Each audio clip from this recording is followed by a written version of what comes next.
Hey guys, this is Dagon123, and welcome to Tenchicast!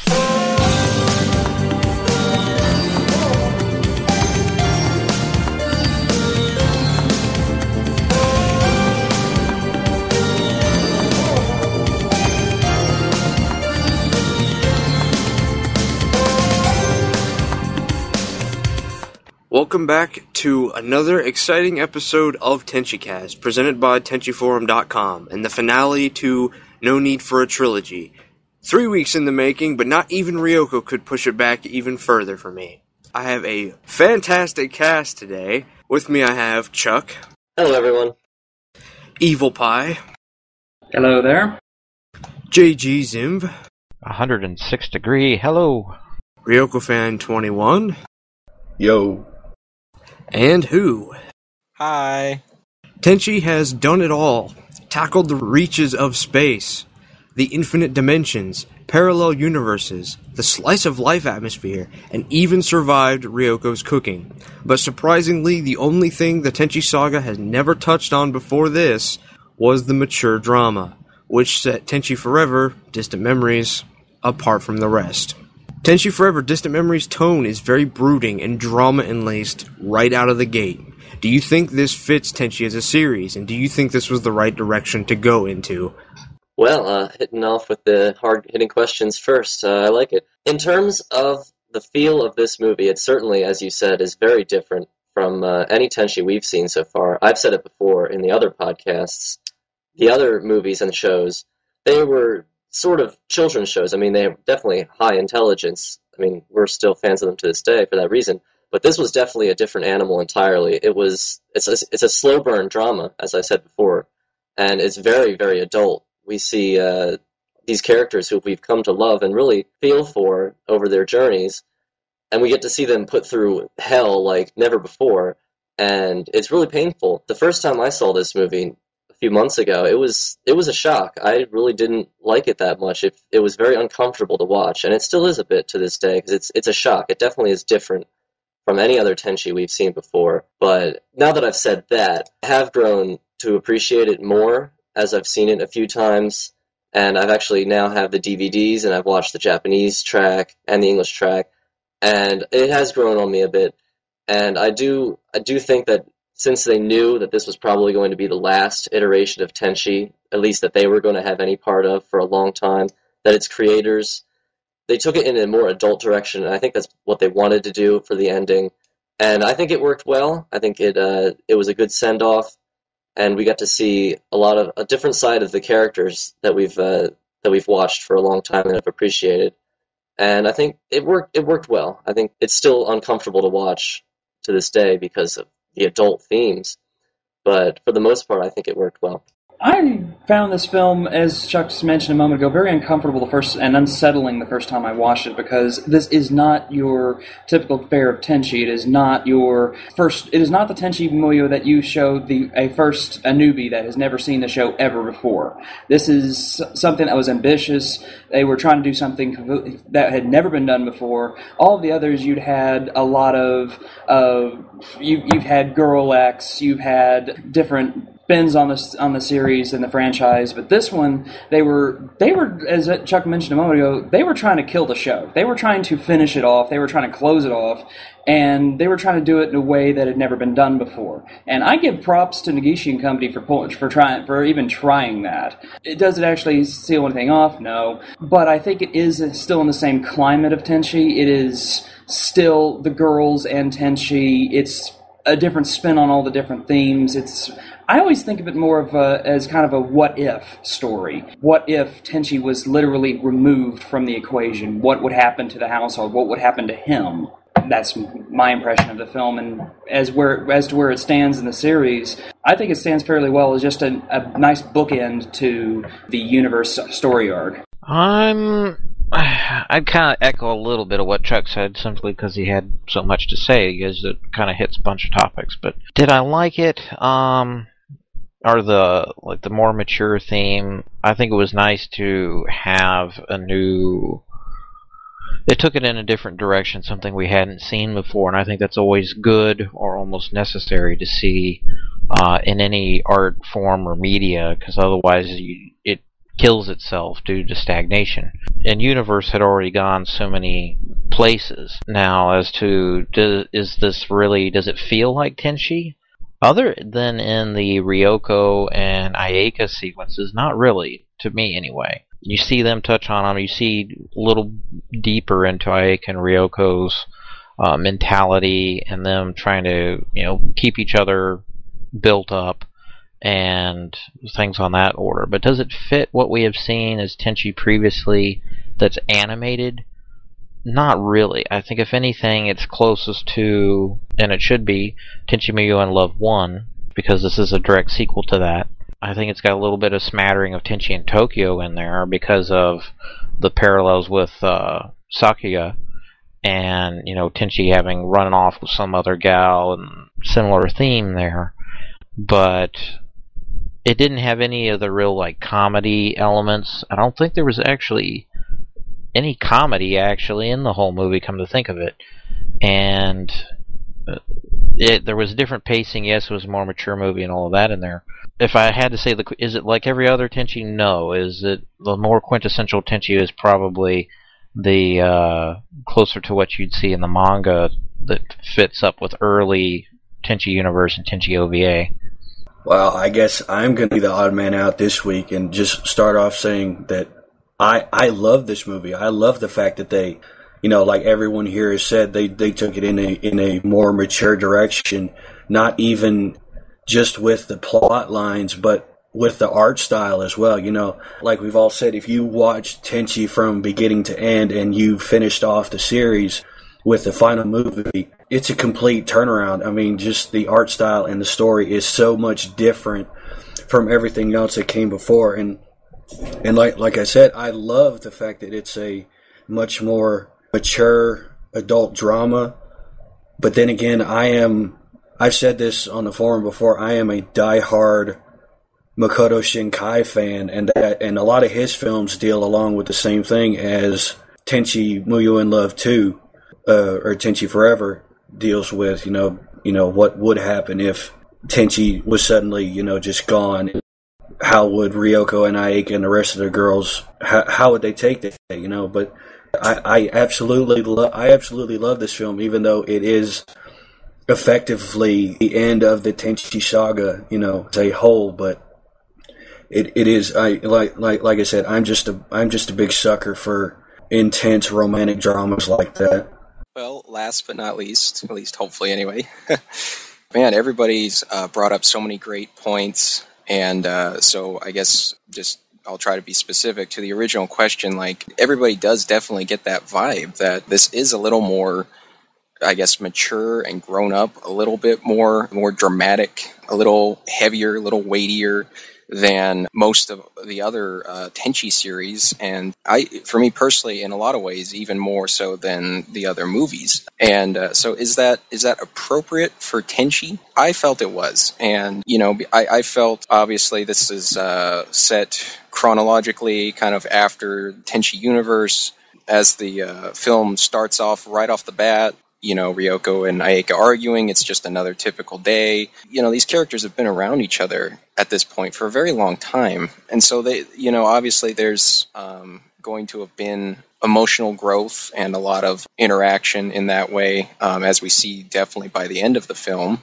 And I felt like a little bit, since in my case, I saw the movie many years after I saw the original Tenchi series, but I think even though it was released fairly shortly after, I think for a lot of us that watched like Tenchi Universe and had been familiar with Tenchi as when we were younger, kind of grew up with it a little bit. So I think for a lot of us watching it, a lot of people aren't watching this movie just fresh into Tenchi. It's Tenchi fans that are watching it, and I think they've grown up and matured a little bit along the way, like Ryoko fan was touching on that. And also, just for me personally, I'm not saying obviously that this is, right, or that anyone's right or wrong here, but I know I feel this way, and a lot of other people in the fandom really do feel that that weight is appropriate because we feel in so many ways this is kind of the end of Tenchi. Obviously not, chronologically, and not both within the context of the story, and obviously Kajishima, continued the OAV eventually, but for so many of us, even today, after all these other series, after GXP and all these other spin-offs, I think this movie having that emotional weight has really allowed it to withstand the test of time, and I think it will continue to do so, as kind of like what others have touched upon.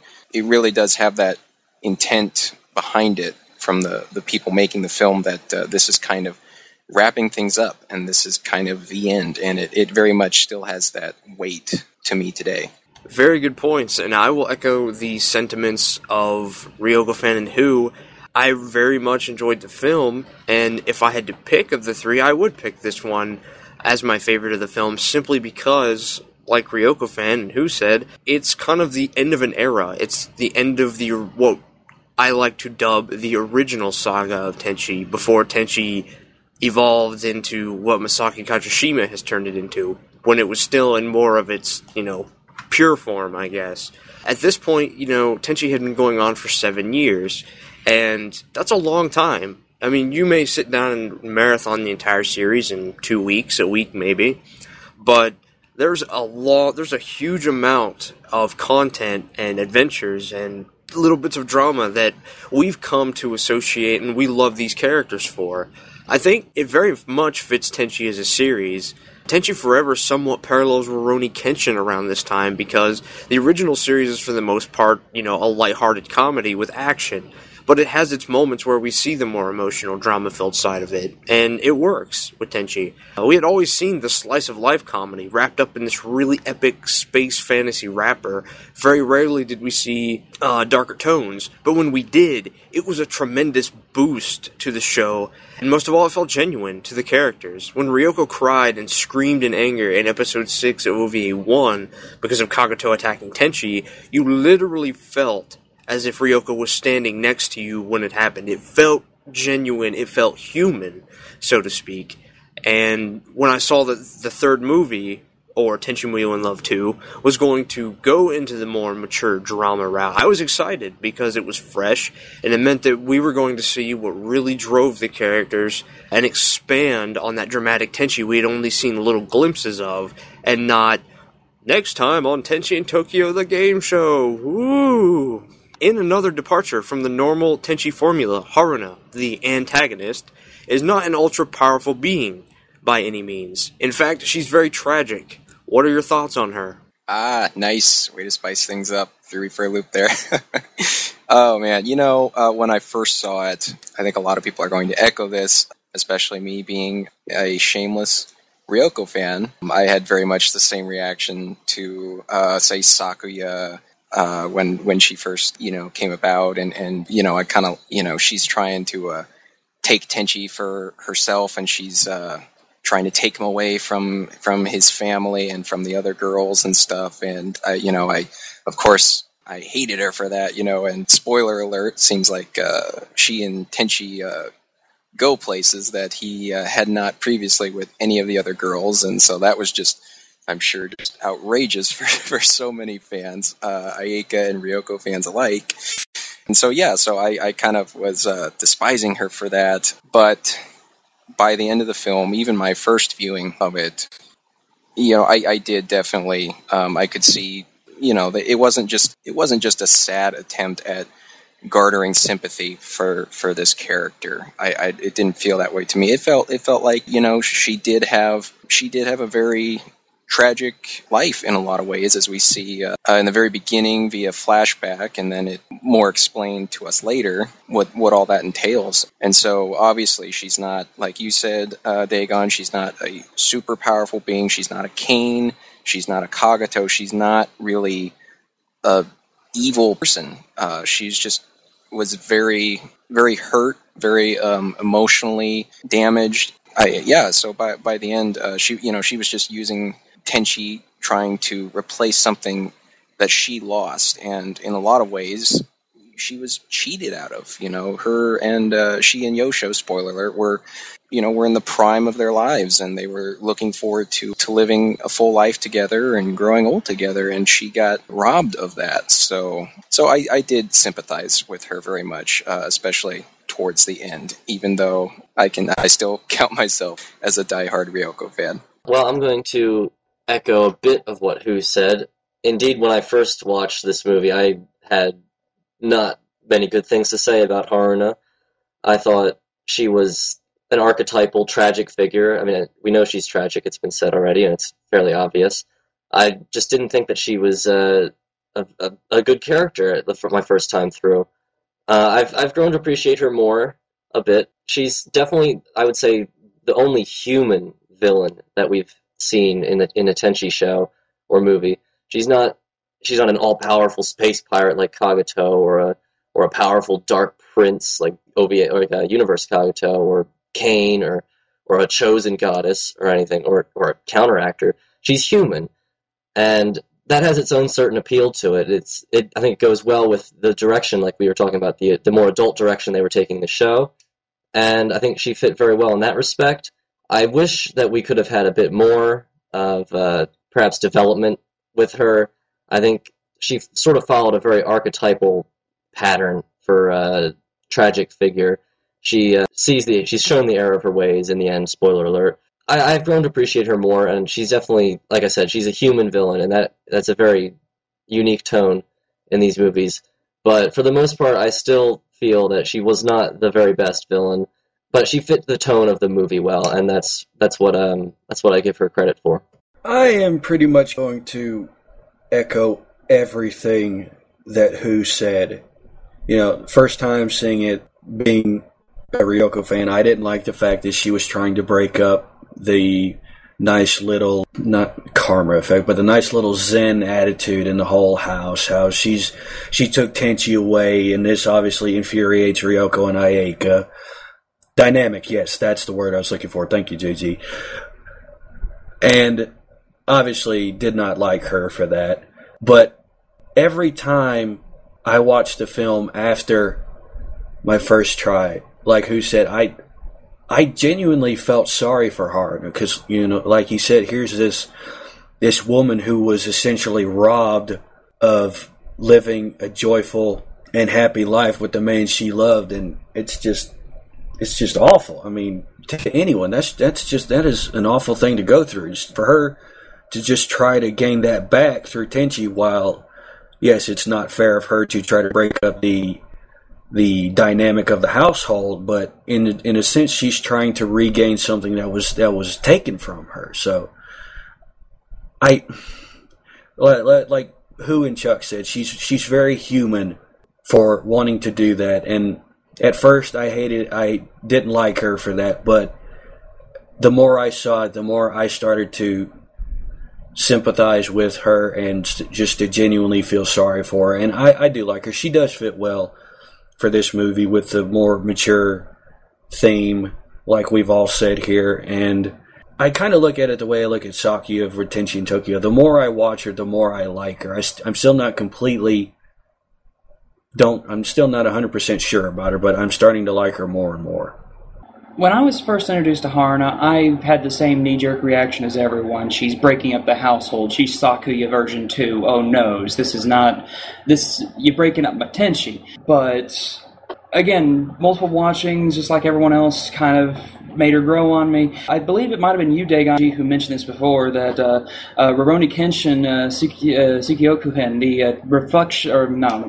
the memory OVA, was put out right around the same time, and the backdrop with Haruna's story of her losing the man she loved, losing the life that she wanted, echoes a lot of the same themes as Kishiro Tomoe's situation in the Rurouni Kenshin memory OVA. She was doing the same thing. It's a very common theme, maybe in Japan or in anime in general, of one's life just being completely torn to shreds against your will. And she fit that to a T. She was perfect for that role. She is a very human character, a very tragic character, a very flawed character. Throughout most of the movie, you don't really, I didn't see her necessarily as a villain. She was just this other person for the longest time, outside of her interactions with Ryoko and Ayeka in particular. She was just there with Tenchi. I always kind of look at Tenchi and Haruna in particular as being kind of like, what if Tenchi was, what if Tenchi was removed from the household? What would he do if he never met them? What would he do if he never met Ryoko or Ayeka ever? Would he go... This movie kind of gives you an answer to that. It is, he kind of goes off to college, he goes to art school, and starts trying to make a life for himself. He tries to do this and that with Haruna, and she's a normal girl to him. And for the most part, that's all she is. She's a competitor. As a villain, as a foe, I'd classify her kind of, again, human, but competitor with Ryoko and Ayeka. If you want to know what makes her truly an antagonist, not really a villain, but an antagonist, I believe it is... She is the essence of everything that Ryoko and Ayeka had been throwing at Tenchi all along. All of their desire to be with him, all the desire to make a life with him, that seems to be exactly what she is. She even, when she pulled the two of them out of her parallel world into that kind of limbo, the two of them, she's standing there staring at the two of them saying, "We're all the same. I'm just the one who has the gall, the what have you, to take him and make him mine. You don't. He's mine. Get out of my world." Earlier on, if you go back to the beginning of Tenchi Universe, Ryoko and Ayeka would have been exactly the same way. Exactly the same way. She's pretty much in a kind of a twisted way when she's trying to take her life back. Essentially, she is essentially. It feels like she's becoming a distilled version of the two of them.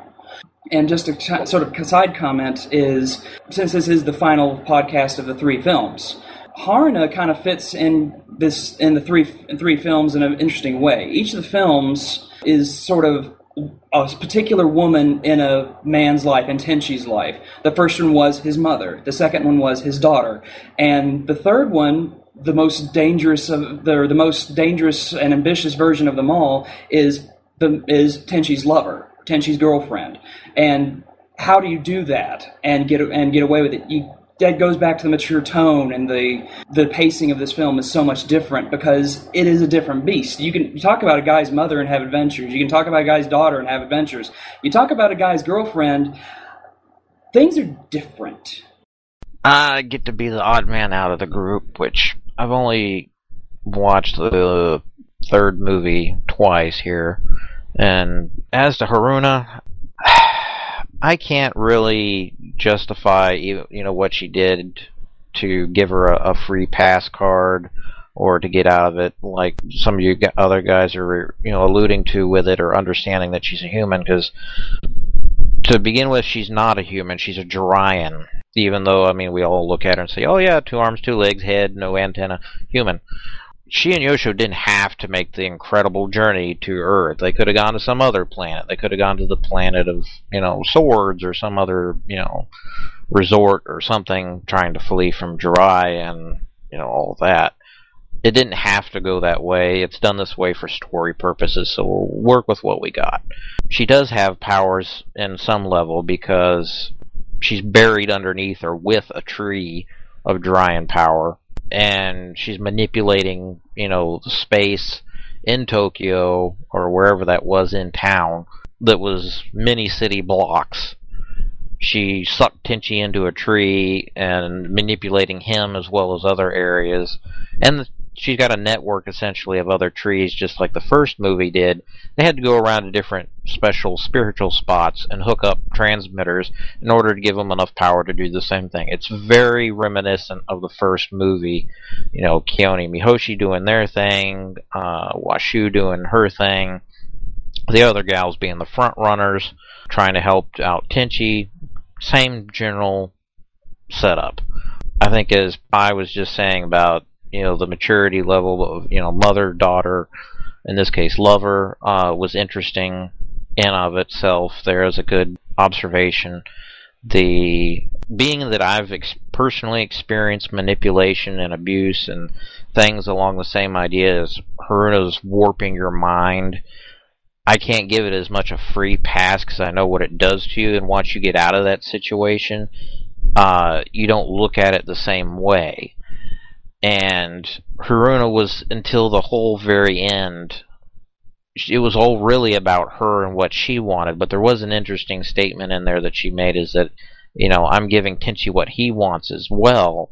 That would be something to explore, maybe after the cast or what have you, but I think what it really needed for me to maybe make that little tiny leap over to say, okay, what she really was just a tragic carrier and flip it over, is we weren't given enough time there in the end with her talking with Yosho, or basically having the change of heart. It was too quick, too just almost a flip of the switch of her actions or her mentality, and okay, now I'll let you go, sorry for everything, bye-bye, you're free to leave if you can figure out where the door is. So I got to be the weird guy in the room and say, nah, I can't give Haruna a free pass. Haruna, to me, is a really interesting character. Unlike any other villain before in Tenchi, we had a character who it wasn't so much a villain as she just was someone who opposed the Tenchi household. She does no real physical harm to Tenchi other than, well, rape, maybe. Spoilers. But right in the beginning, we're led to believe that she's anything but a villain. But this, of course, is a reoccurring theme in Tenchi. A girl from Yosho's past comes back to wreak havoc on his grandson. Yeah, I think this one is far more potent in that instead of physically attacking him or the household, she simply steals him away. Somewhat of penance to Yosho for her time lost coming to Earth, and to the girls, because, obviously she's not going to just roll over and do whatever, but at the same time, she's not really interested in them either. She's not going to do them harm as long as they don't get too close. So it's a really interesting aspect, and I think in a world that's, dominated by spaceships and sci-fi and magical swords, the Force, so to speak, it's a nice way to segue that feel that Tenchi has always had with its antagonists into a much more mature situation. I think for the most part, it pulled it off. And do I like Haruna as a character? Haruna I could stand more than Sakuya simply because she had a purpose. Was it a purpose that I 100% agreed with? Absolutely not. But even in the short time that she was there, she had much more meaning to me for why she was doing what she did, as opposed to someone like Sakuya, who for a long time it was very black and white. It was very just because, and then we didn't even really get a legitimate answer towards the end of that series, as opposed to Yosho and Haruna's going away to Earth and then her tragic passing. Tenchi Forever, Distant Memories focuses almost exclusively on Tenchi, Ryoko, Aika, and Haruna, and very briefly shows the rest of the cast. Do you feel like the cast should have been shown more, or would that have detracted from the effect and direction the movie was taking? Since we've determined that this was intentionally from the beginning, the creators set out to make this the capstone to Tenchi, I think it's very fitting that they chose to take basically the core of the show, which is Ryoko and Aika fighting over Tenchi, and then adding the more adult theme through the vehicle of Haruna. So I think they made the right choice in not making it a full cast adventure like the last movies were. I think that it fits the direction that they were trying to do, because it takes what is the core of Tenchi for pretty much most of the fandom, and it distills that and presents it to you in a much more adult format through the lens of the Haruna story arc. And it worked. We got to see a whole lot more of Ryoko and Aika than we would have if we had had the whole cast. And it worked extremely well, I think. This is the crowning achievement of this movie, is that we get to see the Ryoko, Aika, Tenchi relationship in a much more adult context and much more in-depth than we've ever seen it before. We see, one of my favorite aspects of this film is Ryoko and Aika working together and basically keeping themselves sane as they're searching for Tenchi. I mean, they basically take turns breaking down over the course of their search. We have the very heart-wrenching moment where Aika is in the bathroom at the restaurant, basically collapsed and having a breakdown because of the whole situation. And then we get the tender moment later where they're trying to sleep and they can't sleep, and Ryoko is comforting Ayeka. And then it's reciprocated. In the end, when Ryoko is ready to give up, it's Ayeka now who's holding Ryoko together, and it's that relationship between them that allows them to rescue Tenchi. And I think we could have never had that development, at least not in this format and this time length, if the rest of the cast had been there. And I think we did see, for the most part, enough of the rest of the cast. We saw Mihoshi and Kiyone on a few occasions. They served their part in the story. I mean, granted, I'm a huge Kiyone fan. I would love to see more Kiyone. But what we did see of them was probably the perfect amount for this formula. And we saw Sasami on Dry with the Knights again. That was a good addition, just to show that it was Universe and the Knights are still there. And it's always good to see the Knights. And everyone pitched their part. And of course, we have the classic line from Washu, when she tells them, "Women are so strong when they're in love." That's a great quote from Washu. So we do get to see the characters as they should be seen, but I was glad that they took the core element of the show and went with it, and I think that was the crowning achievement of this film.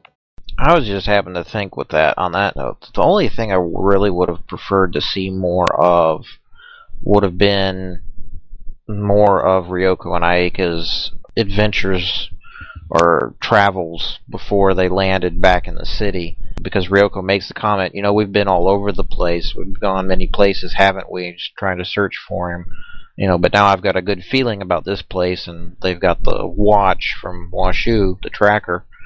So I would have liked to have seen more of them trying to work hand in hand, because there is such a dynamic there. I mean, if they weren't enemies on some level, then they'd probably make pretty good sisters. It would make more sense, and that's kind of the roles that they really do take. Yeah, that's really about the only thing. We could have had a little bit more Kiyone in there, but there wasn't really any room for her to do anything from like a Galaxy Police perspective. It's not like they're going to go out to Saturn and go search, every corner of the universe for him. That doesn't make any sense. So they did what they were supposed to. If anything, Kiyone had more of a role than Mihoshi. Mihoshi didn't really do much of anything. So yeah, that's about the only thing. I think they did the characters well. I really did enjoy the dynamic between Ryoko and Ayeka, and seeing them. Ayeka, I think, was a little, maybe bit too, I don't want to say cry or weak or moany, that's not quite what I'm getting at, but her role was played well because she is the weaker of the two as a pair. She's not a space pirate. She hasn't had the more difficult life. She didn't basically sacrifice herself blowing away the Dryan Armada in order to get Tenchi to the throne room like Ryoko did. Ryoko's had that edge put on her, so she constantly demonstrates that she's, the stronger of the two when that comes to pass. When she does get self-pity or hurt on her own, she kind of becomes introverted and falls in on herself for Ryoko, and Ayeka has to, give her that extra push of, if we're not there and he did need us, then how would that make you feel for the rest of your life, not knowing?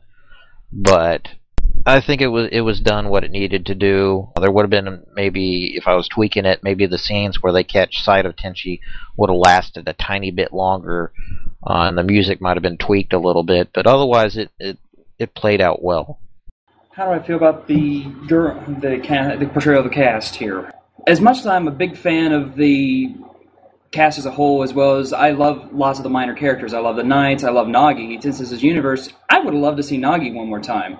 But as others have mentioned, what purpose would she serve? Mihoshi and Kiyone almost, they served a purpose, but their purpose was kind of away from the main core element, which was dealing with Ryoko, Tenchi, and Ayeka. Even if you rewind back to the OVAs themselves, which have no direct bearing on this series, but it reflects the same idea, the core drama has always kind of circled those three. It's always been kind of this little trinity of Tenchi, Ryoko, and Ayeka, the warrior, the princess, and the monster, the demon, if you go back to the demon and Rashomon story and illusion. It's always been the three of them. You had all the cast around them, but the heart and soul of Tenchi in every incarnation, be it Tenchi Muyo in Love, be it Tenchi Universe, be it Midsummer's Eve, you have all the other characters circling around them, but they are the three that hold this. They're the three that hold this stable together, folks. The others, they're not superfluous. Again, people mentioned they've served their purpose. They did different things. I was perfectly fine with not seeing as much of the others because of what the main thrust of the story was, which was to deal with them. Even from the beginning of the film, it's right off the bat, they do the one thing that Tenchi fandom has been screaming for Tenchi to do, and we have a voice through Ryoko and Aika who both turn to Tenchi and say, "Choose between us right now." And he's all like, derp, what's that over there? And runs off.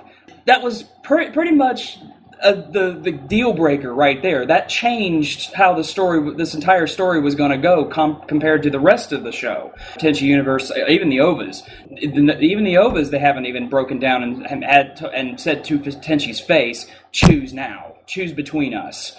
Reminds me of some quote from somewhere. I can't think of it as choose now or lose us forever. As for Ryoko and Aika's dynamic, I liked it. It hurt a lot to watch because I was a diehard Ryoko fan in the day, and I've slowly, especially with this film, I think, Aika's kind of grown on me. Aika's grown on me a lot, and to see them go through what they've done, or go through what they did in this film, it just speaks a lot to them. Speaking in that same vein, Ryoko and Aika, outside of Tenchi, if you remove again, going back to the whole idea of remove Tenchi from the equation, if you go back to, I think it was TV Universe episode 5, the episode that enters Kione, Ryoko and Aika are just kind of standing around in the kitchen getting drinks from the fridge, if I remember correctly, and they're just having a nice, polite conversation. They're saying, "That was a nice bath. We ought to have another one. Sure, let's have another one later." Nothing about Tenchi at all. And they're just polite. They're nice to each other. They've had their fights for the last 4 episodes. They're going to be nice for a little while. They really are, grudgingly, and they probably would never say this to each other's faces until after this film, that they are best friends outside of Masaki Tenchi, their rivalry over him. If it wasn't for arguing over him, they probably would be roommates, friends, exactly the way they were portrayed in this film. Oh man, I pretty much just agree with what everybody here has said, that it was really well done. I thought, I didn't think that Mihoshi or Kione or even Sasami even could have had more to do with the story. I thought their parts were played out perfectly. They had just the right amount of time. Like everyone said here, this movie to its core is about Ryoko, Aika, and Tenchi, and that's what this focuses on. So I just thought it was well done. That the other girls and all the other characters, their parts were really well done. I didn't think anything needed to be added. It was just a very well balanced film. Well, so many great points have already been brought up, and it's been dissected in a number of different ways. So I'll try not to repeat too much of what everyone has already said so well. Yeah, the question of would more Mihoshi, Kione, Sasami, them having more of a role or just more screen time, would that take away some from the essence of the movie? And I'm sorry, Miho Kione fans, hear me out if I say this. I think it would take away from that, and there's obviously a lot of reasons for that, and a lot of reasons good reasons have been stated purely from a plot standpoint. Where would they fit in? Are you going to have Mihoshi going to Saturn, as I think JG said? No, obviously that would be ridiculous. But I think it just purely also from the standpoint of it's a film. It's I don't remember how long it's a very limited amount of time. And, like Pi said, I'd like to see Nagi in there. I agree. I like Nagi, but, we all know that there's just no way she could have fit in this movie, and you can't fit it all. So I feel that the amount of emotional and character development that we got with Ryoko and Ayeka, as has been mentioned, with their relationship, their kind of sisterhood, as they're supporting one another as they struggle emotionally and are just tired from looking for Tenchi and trying to hold down a job and being away from home for months. I think if they would have tried to add in more time and more development with Mihoshi and Kiyone and Sasami, not that they're not all great characters and I love them, and they could be developed further. That's why you have the manga, I guess, or other mediums. Is I just think the end result would have been with trying to condense it all into one film. You would have had everybody would have ended up a little bit more watered down in a sense. So I think the filmmakers just kind of did what they had to do, and as everyone has mentioned, and every Tenchi fan kind of knows, is that the Ryoko and Ayeka bickering and literally at almost physically at times tearing Tenchi into pieces, fighting over him. I mean, that's the heart and soul of Tenchi Muyo, and so I think they did a good job keeping that as the epicenter. And I also wanted to, I just wanted to mention, I as a Ryoko fan, throughout the other incarnations of Tenchi, Ryoko and Ayeka as well are always very, very persistent, to say the least, when pursuing Tenchi. And there's just, if somebody was taking from Tenchi's view, it's kind of like they can't take no for an answer, especially Ryoko. So seeing her towards the end, right at the end, seeing her pretty much giving up.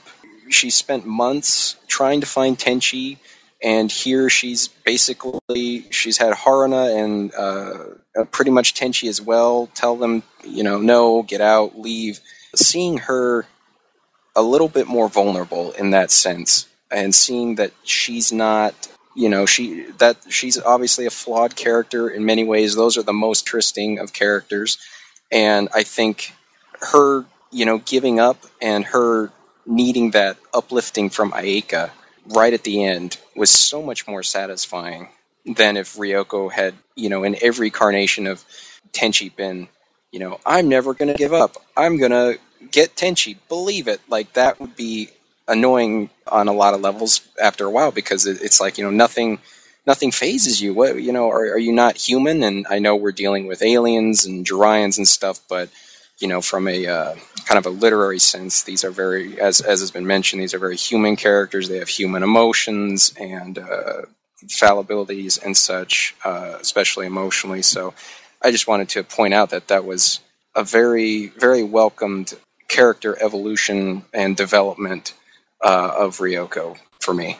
I think having everyone else be a part of it would have very much taken away from it, and especially at what the film was trying to accomplish. I realize that everyone has their favorite girl, but the fact of the matter is, Tenchi has two real love interests, and like Pi said, those three, and like so many have echoed, those three make up the core of what Tenchi Muyo really is. Like, that's what you really go to see. That's what really brings out the most. That is the strongest dynamic in the show.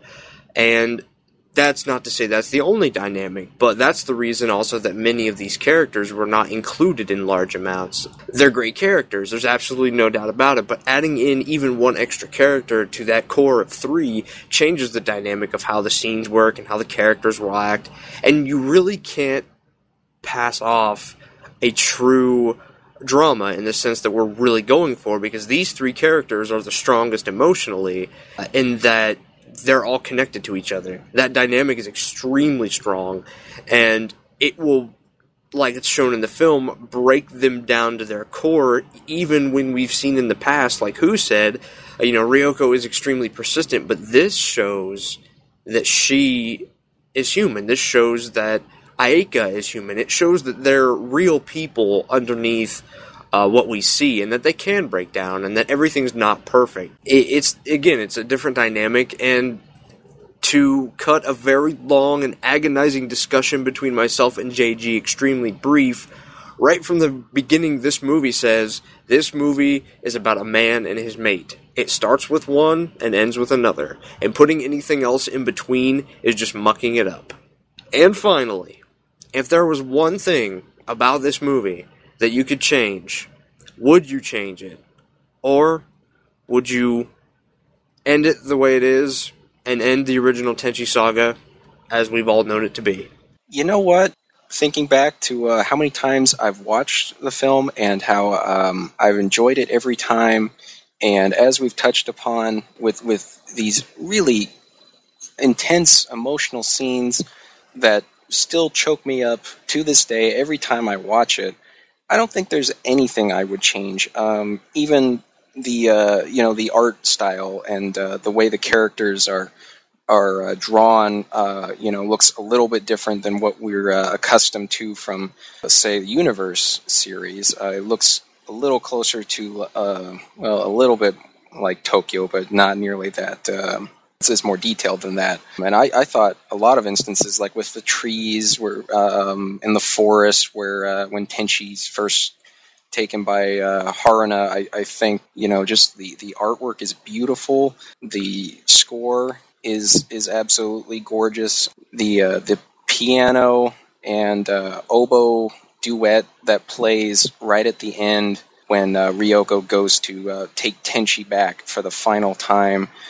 Like I said, it still chokes me up to this day, and it's just absolutely beautiful. And the final scene, again, for us Ryoko fans especially, you can have your opinion on it, but my opinion is that was very telling, and it was subtle in a lot of ways, but it also seemed very explicit to me in other ways. It ends with Tenchi and Ryoko. And then of course has that beautiful end credit sequence. So yeah, I don't think there's anything I could possibly do or think of to make the movie better. I wouldn't change it. First off, I'm just going to start out as a Ryoko fan. I would have to just straight out say I would not change a thing in this movie. And I'm actually glad you brought something up, because this movie, in all its dramatic adult theme, probably has two of my all-time favorite moments in the entire Tenchi saga. The first one is toward the end of the movie, when it's their last chance to get Tenchi back and bring him home. And I forget exactly what Ayeka tells him, but essentially she tells Ryoko to her face, "You've always been the one who could always get to Tenchi, not me. Go get him, Ryoko." And then, like who said, the very end of the movie it's just Tenchi and Ryoko standing alone on the side of a mountain.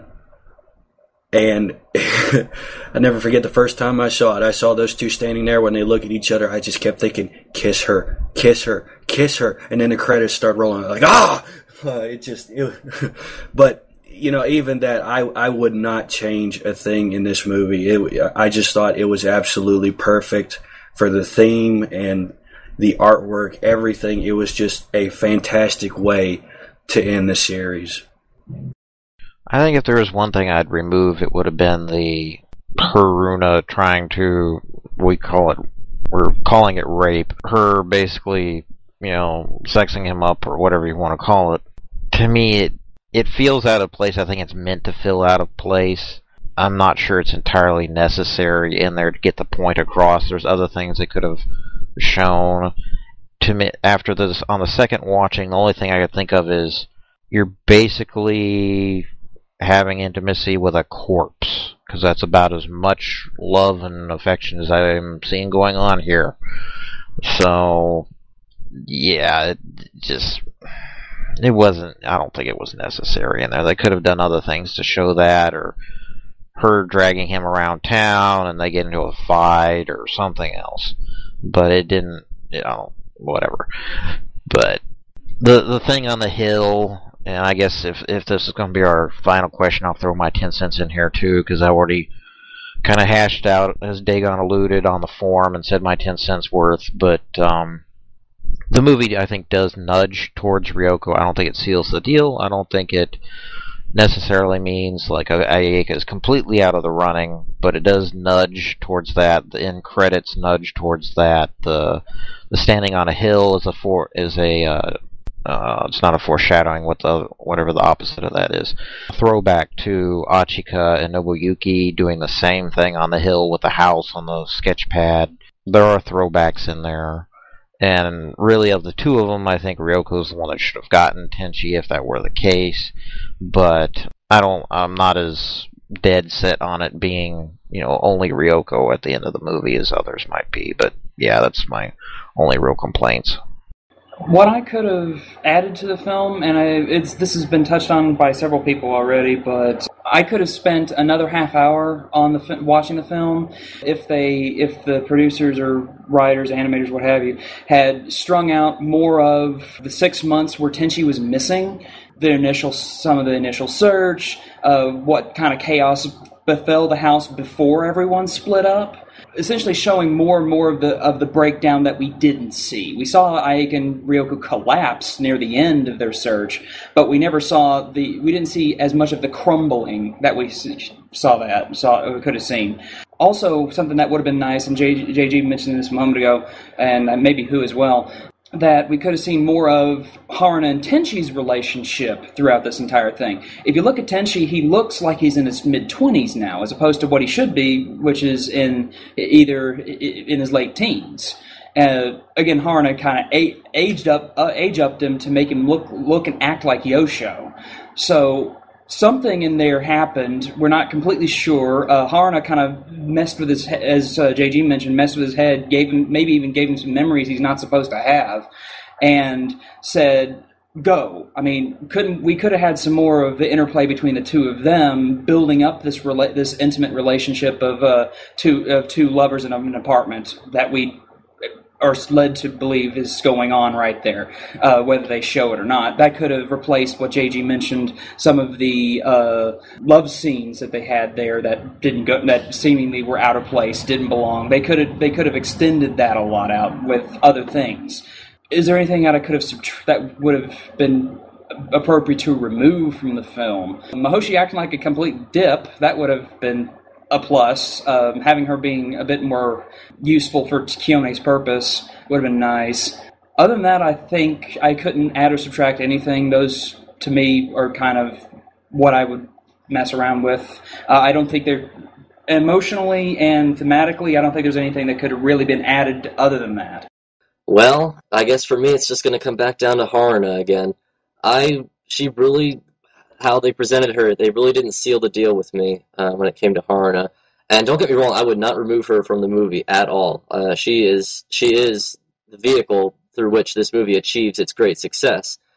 However, I feel that we could have seen maybe not more, but at least gotten a better look at her. She had such potential there. Her story was very tragic, and her motives were very human, very tragic, very human. But they never took that last step and made me actually really feel for her. I mean, I had pity on her, and I sort of could almost respect what she's trying to do, but she just came off as too archetypal for me, and I hate that, and I would love to change it. And how I would change it, I would just give her maybe some more personality, give her some more, maybe not backstory, but just development of her character. More scenes with her on her own. Maybe have her go through some breakdowns instead of just getting angry and rebooting the universe all the time. So in terms of that, yeah, that's what I would change. The Haruna aspect of it. It was too archetypal for me. I suppose perhaps something else, if we're going to keep going along with this Ryoko ending, I might as well throw my 2 cents in here. I agree mostly with JG in that it was a very big nudge toward Ryoko, but they never sealed the deal. But I think that's the way it should have been, because the whole show, the whole people working on Universe who were behind this movie as well, all of Universe and all of the two movies were one succession of nudging in Ryoko's direction the entire way. The ending of Universe, very much so, with the Dimension of Love song playing in the background, and this movie, of course, with them paying homage to the first movie with Achika Nobuyuki on the hill. But the fact that it didn't seal the deal, actually, I feel that is a very good thing, because it's the whole, if it leaves not so much open for interpretation or continuation, it preserves the feel of Tenchi, because, I mean, if Tenchi chose one, it would be forever over. And I would, even though it is the ending, it's nice to know that it's not over, that the story goes on. So that's my said my piece. Looking at all of Tenchi, especially at Tenchi Forever is really, in a lot of ways, the end of an era. It's the last time, so far, that we've heard portray a Burchard. It's very mature, it's very different for Tenchi, but it feels like the closing of a book in some ways. If I had to pick one thing in particular that I would change, I don't know if I would change anything, to be honest, because the way that everything went and did about, and the way that storyboard and the way the direction of the movie went, I didn't really have any problems with it. I mean, there were a few scenes that, was I a fan of Haruna just kind of jumping on top of Tenchi? Not really. I don't think too many people were. But, going back to what Chuck said with the ending, I think it would have honestly been out of character, especially for the way the movie was going, if they had really sealed the deal. Did I want them to seal the deal? Absolutely. I wanted them to seal the deal at the end of Universe. Like, come on, just, go that extra step. But I think to myself, like, that would be out of character. That would be especially out of character for this movie, which is all about being more mature, understanding feelings. Tenchi himself has grown up a little bit. We see that he has matured just a little bit more than usual, somewhat in the way that he did at the end of Universe. Like, he's been through this story, this happening, and he's learned from it, and their homage to Achika Nobuyuki is very telling. It's a next generation type thing. And then we look at the very beginning of the movie, like I said in my last response, and then we look at the end. Is it open for interpretation? Somewhat, but I think that, and again, not to bring up an entire huge discussion that me and JG had very extensively on this subject, I personally feel like the direction of the movie said nothing but. Did it seal the deal 100%? No. But did it prove to me as a Ryoko fan, the way that I've seen it and the way that the movie was going, that I enjoyed the ending and would I have changed it? Absolutely not. This is my favorite of the three movies, and for that, I think it's a nice way to end the original Tenchi saga. Does anybody else have anything they'd like to add? I got one to throw out there, and that's, we know based on the aging comments or what was shown in the movie that Tenchi was aged in the pseudo world or pocket dimension or whatever you want to call it. Interesting thing, though, is, do you think he's shown after the fact on the hill having his hair cut back to normal, but do you believe that Tenchi was actually aged? Because while she was saying this planet has a different axis, or whatever, this dimension has a different axis, so time has been sped up here. The main thing I want to see what everybody else thinks is, do you think Tenchi was still older when he returned to his own time, or did he revert back to his original age, and what possibilities that opens up? But if you think about it as well, if he's been in there a longer amount of time, kind of like the training chamber in Dragon Ball Z, he could have been with Haruna for those 20 some odd years or so almost. Or if it's actually sped up, he'd actually been there a shorter amount of time. But I'll leave it up to you guys to debate on that. Well, physically, I don't think it matters what his age is when he comes back. Mentally, I think, no doubt, he's definitely grown as a character, as a person. So mentally, yeah, I would not be surprised at all if he had aged and his age had continued and followed him. But I think more so it's the experience of this whole thing, even though he doesn't really remember it because Haruna wipes his memory of it. But I think, yeah, it's the experience more so than the age that really has grown him as a character. That opens up a lot of questions, JG. Did he remember? What if? With Haruna in particular, what she was actually doing to him, it's mentioned a couple times by both Yosho and Washu, that what she was doing isn't to keep herself alive, to make that tree bloom one last time. She was essentially draining either his Jirai energy or life force, whichever one it was, I forget which. I think it was his Jirai power. Much in the same way that in the first film, Achika used, or at least the way Tenchi interpreted it at the end of the film, was Achika used all of her power at one shot to fight Kane, kill him off to save Tenchi, who in that one moment realized was her son. And it felt like that was kind of an allusion to Achika's early demise, and that it's possible if this went on too long, if he was stuck in that pocket dimension, not only would it possibly collapse on him, but Haruna would drain him dry and actually kill him, was one of the reasons why they wanted to get him back. So what happened when he got back? I'm curious. I don't know what actually happened to him. Does he remember? No, Haruna already mentioned that he would eventually forget what happened there. Did he revert back to his original age? I don't know. We see him with his haircut. I'm kind of curious if his lifespan had been shortened like his mother's was, and if you kind of, again, there's that parallel with Nobuyuki and Achiko in the finale as well as in other places. Is that finale also kind of an illusion that Tenchi might die young because of this entire experience? That's something that kind of irked me at the end. Yeah, having Ryoko with a child left by herself, which I'd imagine then, the other members of the household would, help raise the kid or something, but then I imagine Yosho would still be kicking around just because he lasts forever. He's like stuff in the back of the fridge. But that's an interesting thought, Pi. I just, as a Ryoko fan, I think I'm just gonna take the movie at face value for what it is. Like I said, I thought it was just fantastic. It was for me anyway, like I said, I love these very dramatic adult romance stories. So I just thought it was a fantastic way to close out the series. So I think I'm just going to take it at face value.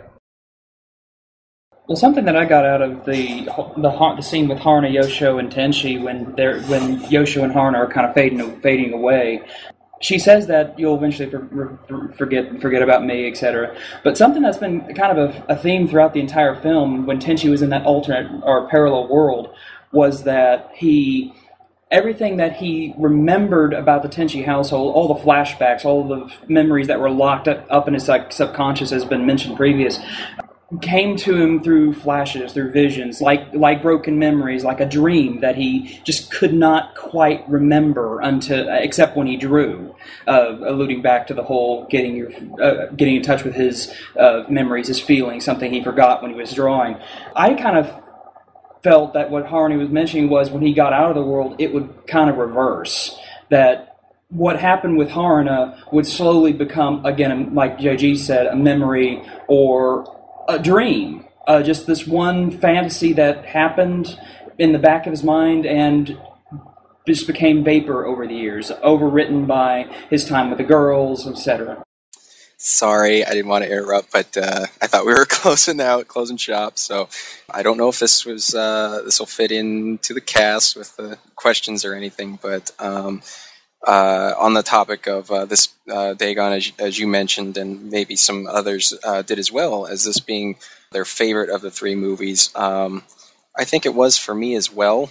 I had a really cool kind of personal connection with some of the narrative of the film. Not to bore any listeners with the details, but just how I got into Tenchi fandom. I watched it on Toonami back in 2000, and after it was no longer shown on Toonami, I kind of went, I forgot about Tenchi in general and a lot of anime as well. And then just over the years, one day, many years later, I remembered it, and I couldn't remember anyone's name, but I remembered this one character in particular. I remembered this brash, energetic, sexy, green-haired space pirate, and I couldn't even remember her name. And I did a little internet digging and rediscovered Ryoko again, and rediscovered Tenchi again. And this kind of also fits along the lines of, was it spelled out explicitly? Well, maybe not. It's up for debate. But again, in the film, we see where Tenchi's mind has been messed with, and his memories of the Masaki household and his family have been all but erased. He's forgotten everything, and yet there's just this little nagging in his subconscious. It shows itself when he's drawing, and when he's just kind of letting his mind wander, and subconsciously he draws this picture of Ryoko, and he doesn't even know who it is. He can't remember, but it's something. There's something there. And did he draw Ayeka? Did he draw any of the other girls? No, he drew Ryoko, and so she was kind of forever imprinted on his very soul. And it was kind of that way with me. I remember that quote he has at the very end when he says, I like drawing now, and I like how it makes me feel. And Ryoko says, oh, okay, so what do you feel when you draw? And he says, like I'm remembering something I forgot long ago, something important. When I draw, I feel things that I lost touch with, but are still there inside my heart. And then longingly, of course, gazes at Ryoko when he says that. And of course, I love the film for purely in cinematic terms for how good it was, and as a Ryoko fan, but it will forever be a favorite of mine for that reason there, because Ryoko was the one that brought him back. And for me personally, Ryoko was the one that brought me back. And I just thought that was really cool, and I felt like sharing. So thank you all for allowing me to do that. Thank you, everybody, for being in today. Until next time, stay gold.